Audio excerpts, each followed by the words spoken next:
What's up? Today we're counting down the top 10 reasons why you may be disappointed by the new Star Wars movie. Here we go. Lack of creativity. This movie lacked creativity. Every movie I looked forward to seeing what revolutionary idea would be introduced. In Episode 1, it was the pod racing. Episode 2, we saw the building of the clone army and the capturing of all three of our heroes and the escape from Geonosis after defeating 3 alien dinosaurs and then saved from near death by a battalion of Jedi. Honestly, there was nothing new or revolutionary in this, quote, new Star Wars movie. Lame villain. Come on. Kylo Ren as the main arch-nemesis throughout the movie? Compare this to Darth Maul, General Grievous, Jango Fett, or even Anakin himself in Episode 3. Not only do I have nothing to fear in this young Sith, but he will never be as iconic as the previously mentioned characters. He lacks the evil that the other dark side characters possessed, and instead just comes off as a spoiled brat. Lack of the Force. When you go see a Star Wars film, you go to see the Force in action. Because there was lack of Jedi in the movie, there was also a huge lack of the Force. This is both physically, mentally, and emotionally. Compared to the other films, where the Force is evident in nearly every scene. Too easy. It's hard for me to enjoy a movie when the conflict is too easily resolved.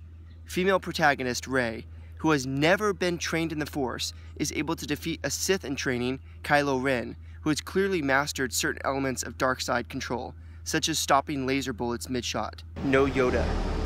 Yoda is a central figure to the Star Wars universe. I understand that he's no longer alive, but his style of character was not replaced, and this was a key missing component to the film. The dark side I sense in you. Lack of planet diversity. Excuse my mispronunciation right now, but Jakku, another sand planet, really?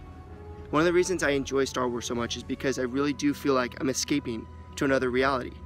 In episodes 1 to 3, they take us to such places as the underwater Gungan City, the center of the hyperspace galaxy at Coruscant, Utapa, the vertical rock planet where Obi-Wan battles General Grievous, Kamino, where's the ocean planet where cloning technology is developed, Mustafar, the volcano planet, and of course Naboo, the beautiful home planet of Padme. There was just a huge lack of planet diversity in this new movie. No happiness. This movie felt like they were constantly on the run, yet nothing ever really happens. Compare this to episodes 1 to 3, where there's time for Jedi councils, pod races, and most importantly, character development. Will I ever see you again? What does your heart tell you? Which brings me to my next point. Lack of character development.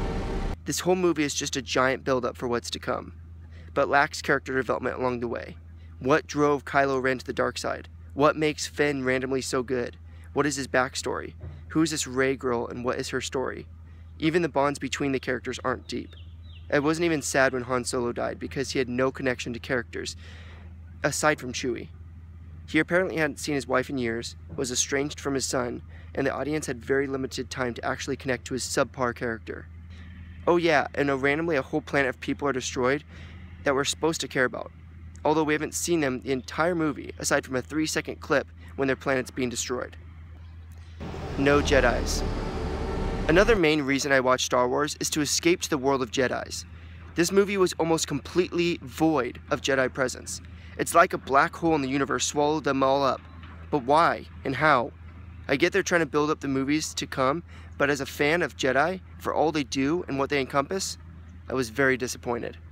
Let down Lightsaber Duel. Star Wars. You really built up the lightsaber battles, only to let me down in Episode 7. The battle between Qui-Gon Jinn and Obi-Wan Kenobi versus Darth Maul is one of the most epic and revolutionary battles and was ahead of its time. Then we see Yoda as we've never seen him before, as he takes on Count Dooku.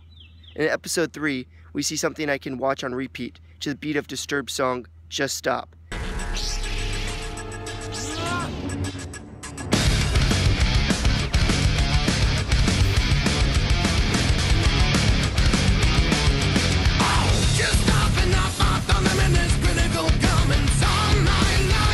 The battle between Anakin and Obi-Wan was probably the best fight scene of all time.